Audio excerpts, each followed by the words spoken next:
welcome to my video on how to build a product roadmap for your online business.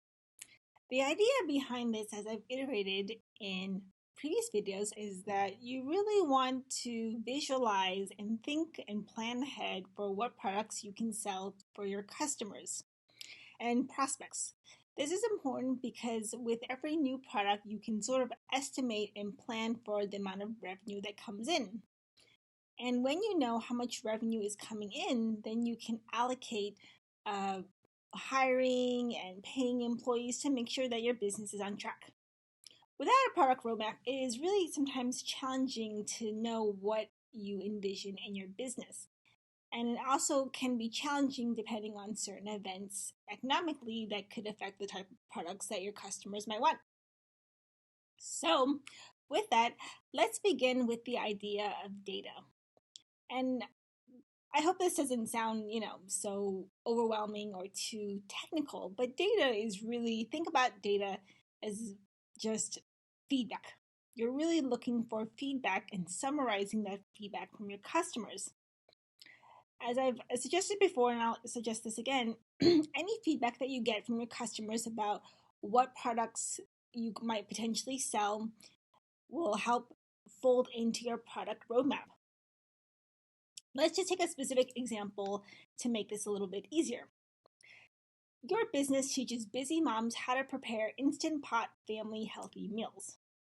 Now, the idea is that in each year, we're divided into 4 quarters.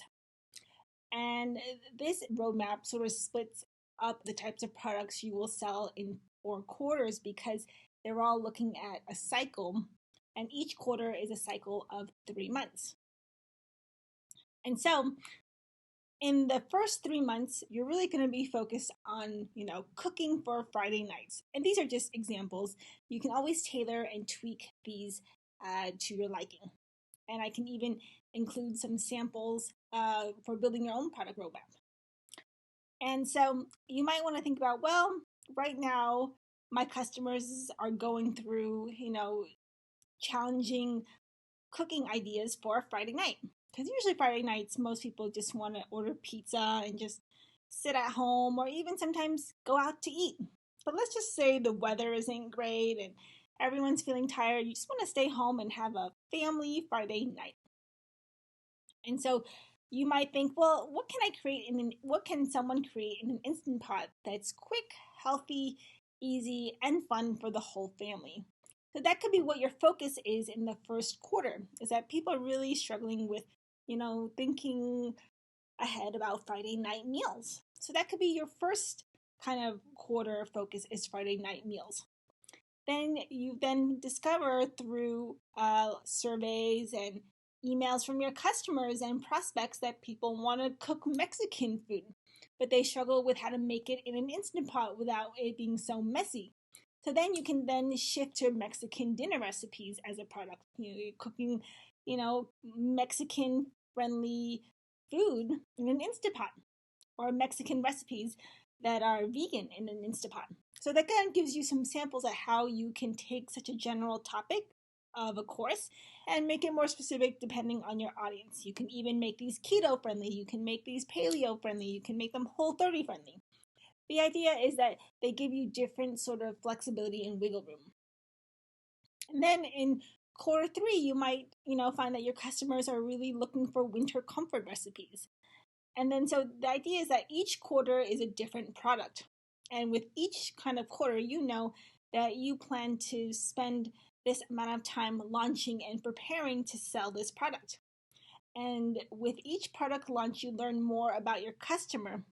And then you can decide then based on the sales, whether to shift or continue with the product roadmap. So you may decide this is your current roadmap, but after feedback and sales from the first quarter, you notice the idea to sell Mexican dinner recipes might have been great for the next quarter, but it sounds like people really need more recipes for winter comfort that's healthy and also paleo friendly as well. So then you can kind of shift your product roadmap from Mexican dinner to winter comfort and sort of know that it's not a big deal because then you can move Mexican dinner recipe products to the next quarter. So the idea is that, as you see, each quarter may have a different product, but that it can be shifted and moved around depending on your audience. And the most important thing is that recognizing your product roadmap is a roadmap, but that the roadmap has a lot of flexibility and room to grow and shift, so that if something is more pressing and more necessary from your audience, you focus on that, because you don't want to sell Mexican dinner cooking recipes if people are more interested in winter comfort. The idea is sell what people are interested in and create products that people are interested in, because that's what is going to drive your business forward. So I hope that helps. This was a very simple diagram because I didn't want to complicate it and make it too technical the way typical product roadmap documents could be. I wanted to make it just sort of simple so that you can get the big idea and sort of simplify, adjust, and specify it according to your business. So hope that helps. Leave a comment or question if you want to know more. Take care. Bye.